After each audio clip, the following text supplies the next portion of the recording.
The following program is made possible by Wells Fargo. Wells Fargo, the next stage. On election night, we'll bring you live coverage of what may be the most important election in a long time. We set the stage for our coverage with interviews with the candidates and the issues with political analyst Melissa Michelson. The game is politics. The game is on.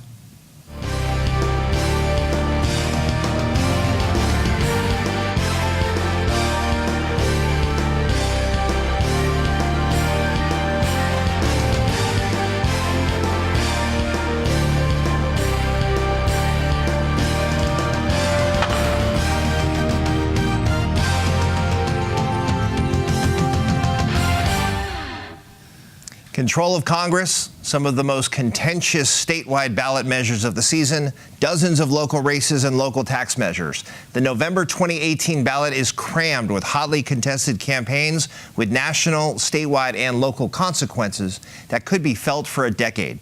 And we're going to bring it all to you live right here on Peninsula TV on election night, starting at the moment the polls close. We will be the only TV station in the area devoted entirely to the races that matter most to you.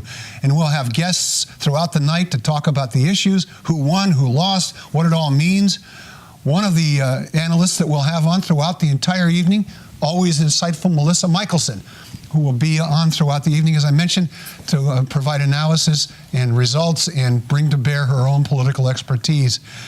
And she's here now to sort of set the stage for the upcoming election, talk about the races that we're following. I think, you know, our plan right now is the first half hour or so to really devote to the national races. But, our assumption when we made that decision was that we might have a pretty good sense of what happened to the House by the time the polls close here in California. But now it's beginning to look like some of these California seats, the House may be hanging in the balance in these California seats. There are some really close races in the 50th. All of a sudden, we're getting huge amounts of money poured into the 50th congressional race down there in Orange County. It already looked like Dana Rohrabacher was in trouble, but with that much money late in the game, it's might be time to paint that one a little bit more blue. Duncan Hunter seems to be going strong, but an indictment usually doesn't help. Yeah. You got to wonder whether the voters really will turn up for that. But on the other hand, they're showing up for Menendez in New Jersey, it looks like. So we will know that by the time we go on air next week. But maybe that'll give us a hint as to how the voters in Hunter's district will behave. Yeah. Is that one of the first things you want to watch is what's going to happen to the House?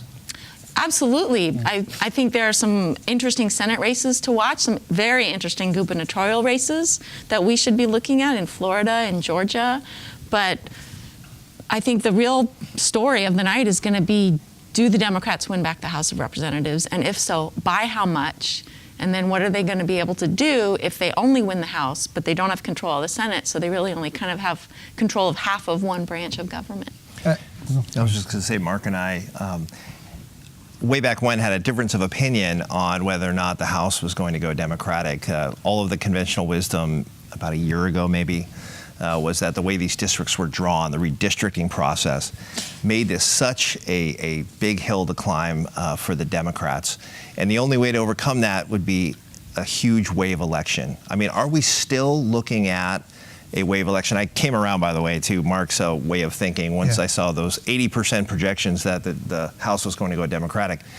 So this really does look like a wave is forming.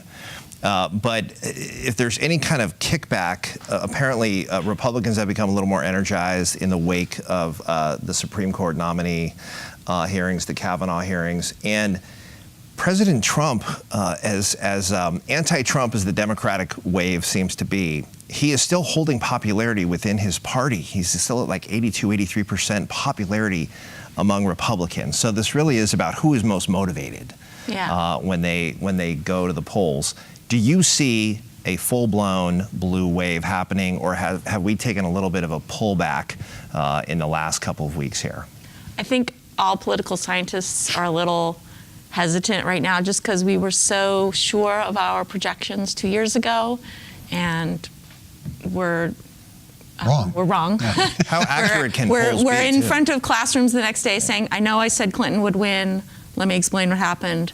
And And so we are a little less confident now about our models, but I think we've also, as a discipline, gone back in these 2 years and said, okay, why were we so overconfident that it was going to be a Democratic victory, and how can we do better this time? And while there is definitely a concern in terms of will gerrymandered districts mean that even a Democratic majority in votes not turn into a Democratic majority in the House, we're also seeing evidence that Democrats are more motivated than Republicans, that the Kavanaugh little spike that we saw in Republican motivation is pretty much gone. Right, the news cycles move so fast. Well, let's talk about that, because with a little more than a week to go in the election, there are two things now that are dominating it, maybe three. One of them is the assassination of the Washington Post reporter in Turkey, but I'm not sure how much that impacts people here. But we have these this wave of letter bombs, yeah, and the president blaming the news media for inciting violence. And the new ad I've seen from the Republicans and from the Trump organization, the Democrats are storming the castle. It's, you know, we're taking over we're going to assassinate the czar and move on. I mean, it's really radical language there. Yeah. And then on top of that, he's really trying to focus attention on this caravan that's coming up now is in Mexico. And clearly for states like Florida and Texas, which are heavily immigrant states, that can have an impact. So what's your assessment of all of that? And is that taking some of the steam out of the blue wave that I expected and that Kevin was talking about? Yeah. The Khashoggi assassination, or alleged assassination, that one's interesting. If I use my students as a kind of informal focus group, they're like, who? What? They had not heard of it. I'm like, it's every story on every news outlet. They're not on top of that story. And so I take from that probably a lot of what we would call regular Americans, not political science junkies or politics junkies, are not paying attention to that. But definitely the bombs into the caravan. And I think those issues are in a way better for the Democrats than the Republicans. But the pipe bombs, I think that gets Republicans upset, but it gets Democrats more upset because they see that these are Democratic leaders who are being targeted with these bombs. It's the Clintons, it's the Obamas, right? And so they're feeling attacked, and that's gonna, I think, lead to more action than it is among Republicans who believe that this is fake news, fake bombs, or that it's because of the media. In terms of the caravan, that definitely riles up both sides, but I don't know how much it riles up the right in contrast to how much it reminds Democrats of all of the immigration issue stories, including the children being separated from their parents. And so now once their brains turn to immigration, maybe that re-sparks this kind of old story that fell off the front page about zero tolerance, and so maybe that energizes, I think, more Democrats than the story about the caravan, the army, motivates Republicans who are concerned about border security. You know, I think what it adds up to is that we're going to have to wait till election night to figure out. You know, it's like the old saying, if you want to know what God's will is, look at what happened and you can see that's what his will was. We won't know. I mean, there's so many uncertainties about That's not going to stop us from predicting things. Of course right, not. I still want to talk about it. But there's so many uncertainties about how this is all going to play out. Yeah. But we're going to talk about it some more cool. in just a second. Stick around. We'll be right back.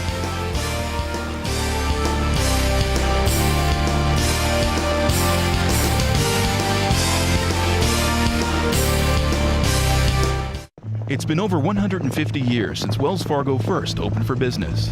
Since then, we've enjoyed your community support, and we're passionate about returning it. Every day, Wells Fargo team members roll up their sleeves and donate their time to organizations and charitable groups throughout the Bay Area. Nationally, we've committed even more.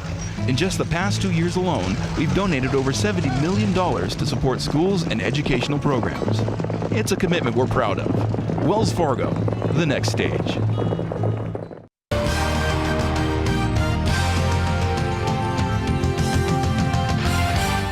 Welcome back to the game. I'm Mark Simon. He's Kevin Mullen. And over here is our resident expert on politics and all things scientifically about politics, Melissa Michelson from Menlo College. This is going to be your main lineup on election night for the Penn TV Live Election Night Show. You can watch it here. We go on the air at 8. We'll stay on probably till midnight until we know what the heck really happened. And maybe even after that. We'll just stay here for days. 3 days. And then also you can watch it live streaming on penntv.tv. So we were talking about some of these races. Let's talk a little bit about California. The Democrats have essentially had a stranglehold on all the statewide offices. Is there any reason to think that's going to change? Well, I think Steve Poizner might have a shot. He's not listed as a Democrat or a Republican. I think he's listed as an independent. Right. And I think he has a lot of really good name recognition. He's got a good reputation in the state. So that might be the one statewide office, in my opinion, where the Democrats don't make a sweep of it. Yeah, but the Republicans don't get to claim victory, right? Right. Well, you know, it's a half victory. But it's not a sweep. So, yeah. And but other than that. And a former Republican, right? So Poizner. Yeah. Has the benefit of being a former incumbent too, and I guess some residual name identification from those 4 years in that office. And I guess he was a candidate for governor. How quickly we forget. Well, in fact, it's funny because his opponent is running an ad featuring Poizner's old ads for governor, in which he takes a whole bunch of sort of mainstream Republican conservative positions. And the interesting thing about it is the ad is so bad in terms of how much media has changed that your first reaction is, why did he shoot this commercial like in his backyard? It's like, Of course, they have tricks to make it look really. Of course they do. Yeah. But so I do think he's got a good leftover reputation with Republicans, and enough people will feel warmly towards him that he. Well, plus that's a job I think where people kind of want somebody to be independent. Right, it's an insurance commissioner, right? I don't want to mess that up. And that's supposed to be independent and nonpartisan. So it would seem very appropriate that you get somebody who's not affiliated with either major party taking that position. I want to ask both of you, because Kevin, you're out on the hustings, both on your own campaign and also with a lot of other people that you're working with and supporting. And then what's your sense of the mood of voters as you know, a week before the election? Are they angry? Are they worried? Normally, the main driver of most campaigns is the economy. The economy's in pretty good shape, except for what's happened to the stock market the last few days. So what's your sense, Melissa, you go first. What's your sense of what's on people's minds? What kind of voters are going to the polls right now? My sense is that voters are concerned about housing, they're concerned about traffic, they are concerned about the economy, because I think a lot of the gains that we hear reports about in the economy, they're not feeling.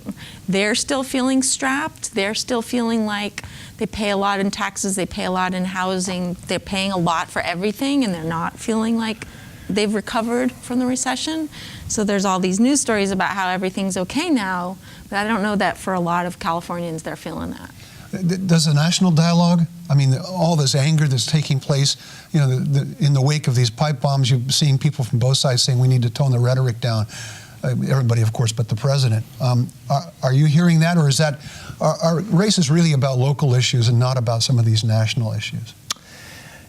What I would say is, I've noticed this for about a year and a half or so, when we do a town hall, when we do a coffee, we have more people coming out, people who don't normally come to a political event, coming out to engage with their local representative.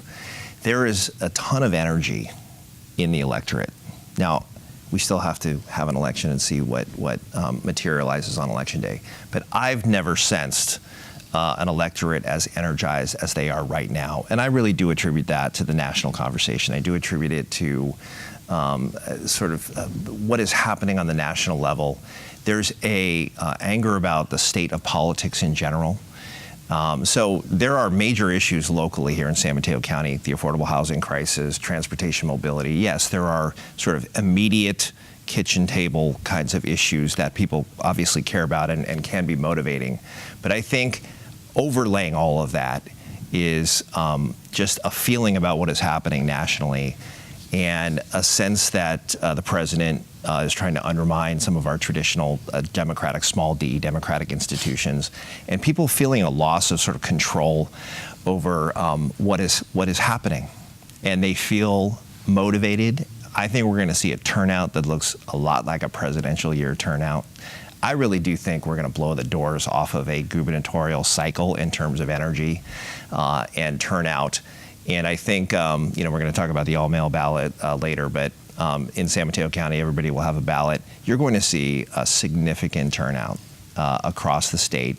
And I really do think Trump and the emotions that are generated there are really driving people to the polls. And you're going to see it not only in California, but across the country. So you mentioned housing, traffic, in that sort of general sense of, as Kevin said, sort of not being in control of your own economic destiny. I said destiny. Destiny. Do you see that on these local city council races, for example? Do you see that sort of permeating all these races? I mean, it seems like an awful lot of discussion is around the same issues no matter what city you're in. Yeah, up and down, up and down this area of California, Silicon Valley, the Bay Area. I think everybody's facing these same issues of housing and traffic and homelessness, but that's part of the housing problem, that these are issues that people are confronted with every day. And while you might also be paying attention to the national news and be concerned about the dialogue, maybe about transgender rights, maybe about the immigration issue, but that's not hitting you every day, but every day you're going to work, right? And so you're reminded that, wow, it's taken me too long to get where I needed to go. Yeah. Let's talk about, there are a number of tax measures, parcel tax, even some transit occupancy tax, hotel tax as we normally call them, and sales taxes throughout the county, throughout the ballot. So the things we're talking about, how do those affect these tax measures? What's your sense, both of you? Kevin? The tax measures, I think there's a little bit of fatigue, very honestly, and I've been paying quite a bit of attention to Measure W, our half-cent sales tax on transportation. It's got a 2/3 vote threshold. Right. That is a tough threshold to meet under any circumstance. But there have been significant investments made from the state level with SB 1, the increase in the gas tax, which is the subject of a repeal effort on Proposition 6 that's getting lots of attention. And there have been toll increases with Regional Measure 3. So I think there's a sense that there's a lot of revenue being put into transportation measures already. What we're trying to make the case is that raising revenue locally, that's money that stays local, that actually opens the door to accessing regional money and state money. But that's kind of a nuanced argument to make. So it really is a question mark in my mind what kind of filter down effect there will be with regard to some of the revenue measures. But this historically is a generous county when it comes to school measures, parcel taxes, bonds, sales taxes for transportation. There's a strong history of supporting measures when the money stays local and helps San Mateo County. So those are just a couple of things that I'm going to be paying attention to, and I really don't know or have a sense of what's going to happen. Yeah, I'm going to ask Melissa the same question, but only after this break. Stick around, we'll be right back.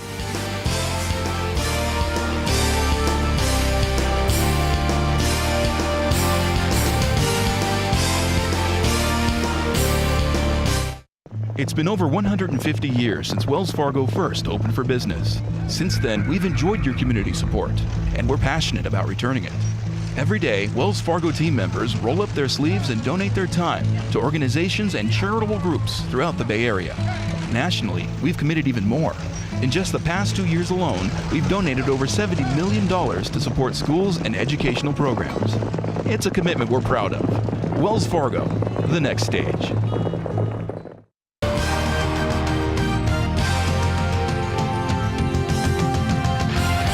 Welcome back to the game. I'm Mark Simon. He's Kevin Mullen, and this is Melissa Michelson. And we're going to be your anchor team on election night for Peninsula TV's live election night coverage. We'll be on starting at 8 o'clock, and we'll stay till the cows come home or till we get tired, whichever comes first. Melissa, I just asked Kevin about these tax measures, and he also mentioned Measure W, the countywide sales tax measure for transportation for Samtrans and Caltrain. What's your sense of those? My sense is that in general, while this has been a generous county and a lot of progressives, Democrats tend to support these local taxes, they're also getting hit with a ton of advertisements about Prop 6. And so that's kind of reminding them about how many taxes they're already paying.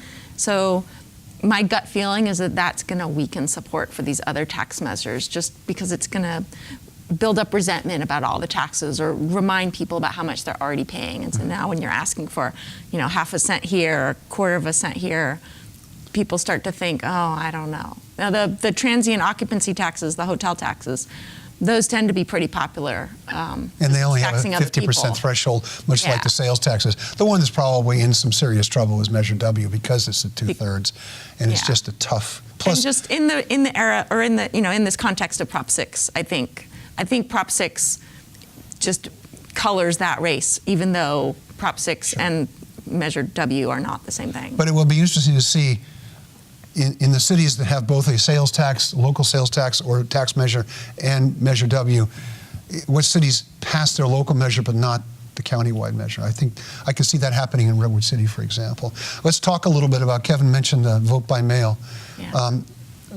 They got out a week late. There's no need to belabor that, although it does cut into the amount of time people spend. Do people vote differently, you think, because they're voting by mail? Absolutely. As versus standing in a booth with somebody waiting in line behind you? People vote differently, absolutely, because for one thing, you can Google stuff. You can ask for help. You can go to a ballot party like they have on some campuses and at some religious institutions, and you all get together and talk about it, and then you don't skip as many things. So one thing that happens is you get more ballot completion, because if you're doing it at a polling place and you realize, oh, I didn't look this one up, I don't know how to vote on this one, maybe just skip it. But if you're doing it at home or at a ballot party, you take the time to get a little bit more informed, and then you vote everything on the ballot. So not only better informed voters, perhaps, but a lot more of them. So more voters, and Melissa made an excellent point about the ballot drop-off issue, which is an issue for local races where if you have a long ballot, voters will sort of just skip over the bottom races. We're actually doing an experiment going forward in Los Angeles where you reverse the order, so the local measures are at the top of the ballot and the state and the national. So that's experimental. We'll see what that yields. But it is interesting, if you don't have the ballot drop-off and you have more voters participating, think of what that does. That sort of raises the bar for local candidates. Even though we are moving in some cases to district elections and a smaller district to run in Redwood City, for example, a significant size city, you have candidates walking precincts knowing that there are ballots in all of these voters' homes, not just the frequent voters, but in all voters' homes there's a ballot. I think it's encouraging candidates to talk to more voters who have a ballot sitting on their kitchen table. That's good for democracy. I think it's good for turnout. So you're actually going to see the numbers go up just kind of across the board in some of these local races. But it does raise the bar for these candidates. It makes their job a challenging one, and maybe it encourages more grassroots door-to-door campaigning. So there are always byproducts of any change. But I think this is a good one, and I think it's good for democracy, and candidates are out there talking to a lot of voters that might not normally be paying attention to a city council. And you were one of the prime movers in the legislation. It's one of the reasons why San Mateo County is one of the experimental districts, if you want to call it that. So with all we've said about sort of the mood of the electorate and all the issues, is this going to be a good year or a bad year for incumbents? And I'd like to start with that question at the local level, because there are a lot of incumbents running. But there are more challengers, it seems to me, this time, in part, I think, because it's an even-numbered year, in part because of some of the things we're talking about. Is this going to be a tough year for incumbents, you think? Yeah, it is. And we're seeing a more diverse variety of candidates. We're seeing more candidates of color. We're seeing a couple of really pretty young candidates, guys still in college running for city council. You know, that maybe isn't maybe that young man isn't going to win the election, but it certainly makes it harder for the incumbents in these races when there are so many candidates and so many diverse candidates. And so if you are a voter and you're not particularly well informed and you're using some heuristics, using some shortcuts, and you're like, okay, what is their last name? What's that telling me about their racial identity? What's their gender? And a lot of folks, especially in these low information races, that's how they decide. And a lot of incumbents are white men, and a lot of these challengers are women and people of color. And I think that adds to the push against incumbents this year. Yeah. I concur. Maybe it doesn't make for a good segment, but I totally concur with that sentiment. If you have a broader electorate, a more diverse electorate, an electorate that looks a little more like the population at large, if you're a safe incumbent, a normally safe incumbent, sort of what you want is kind of a status quo year, kind of a quiet year. Incumbents get reelected. I say this as somebody who ran for reelection in South City. You know, if people are generally happy with what's going on, they'll return the incumbents. There's so much energy in the electorate right now. If I were an incumbent, even if I had done a good job, I'd be out there campaigning my rear end off because there's so much energy and new candidates walking to doors. This is not the campaign for an incumbent to rest on their laurels. So you see incumbents out there campaigning very hard as well. But we're going to have some surprises on election night in these local races. I have no doubt about that. And that's as good a segue as we can do to talk about, we're going to be here live on election night from 8 to at least midnight. Hopefully not much longer than that, but we're going to cover everything, the state, national stuff. But this is to be the place where you're going to really see a focus on the local issues, the local trends. Kevin and I and Melissa will all be here throughout the evening to bring you the results, the races you're paying attention to. So thanks for being with us now. I'm Mark Simon. And I'm Kevin Mullen. And join us on election night. Thanks for being on the game.